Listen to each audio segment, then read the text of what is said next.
hear the news afterward, the fact, you know. The other night up at the Sagebrush Roundup, this one man said, "Granny, can I take you home?"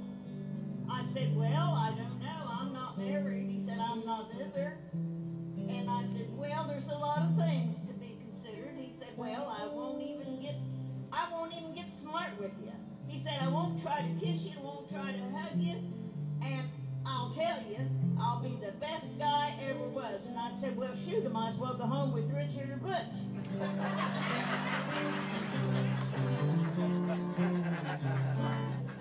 Did I tell you about the first time I ever went up the Sagebrush? The first time I went up the Sagebrush, you know, they said all you had to do is get off at I-39 and then come out under the highway and follow the white line clean up about 6 miles and you'll come to the Sagebrush Roundup. Well, I went up there and I ended clear up in Grafton.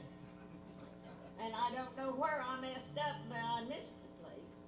So I turned around and I come back, and there was this man sitting on the porch.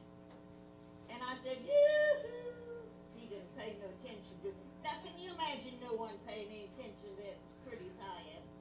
He said, I said, "Yoo-hoo, hey, Matt. Yoo-hoo, Matt. Can you hear? Matt." He said, how did you, he said, "What is your problem?" He kept whittling, you know. I said, "I want to know where that Sagebrush Roundup is." And he said, "Well, if you turn around," he said, "since you've turned around," he said, "but why do you ask me where the Sagebrush Roundup is?" And I said, "Because I don't know where it is." And he said, "How'd you know my name was Mac?" I said, "I just guessed at it." He said, "Why don't you guess where that place is then?" So I went on down the road a little bit further, and I came to a woman out in her yard. She was playing in her flowers, and, you know, had a cat out there in the yard and everything. I said to her, "Honey, could you tell me if I go down this road, how much further down this road now?" Because I'd turned around and come back, you know.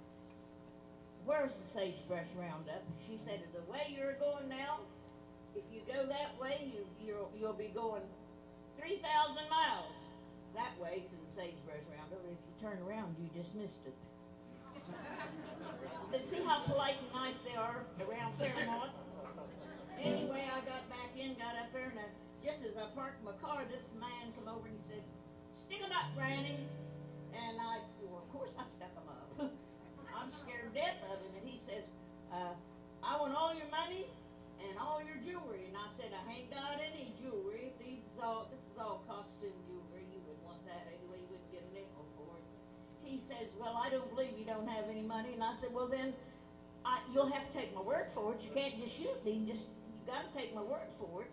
He said, "Well, I'll tell you, I'm going to frisk you." And he frisked me all over. And you was up there that night, you know, I come in and I'd been frisked all over. And he says, "Lady, you're right, you don't have no money." And I said, "Yeah, but if you'd like to do that again, I got my checkbook in the glove compartment."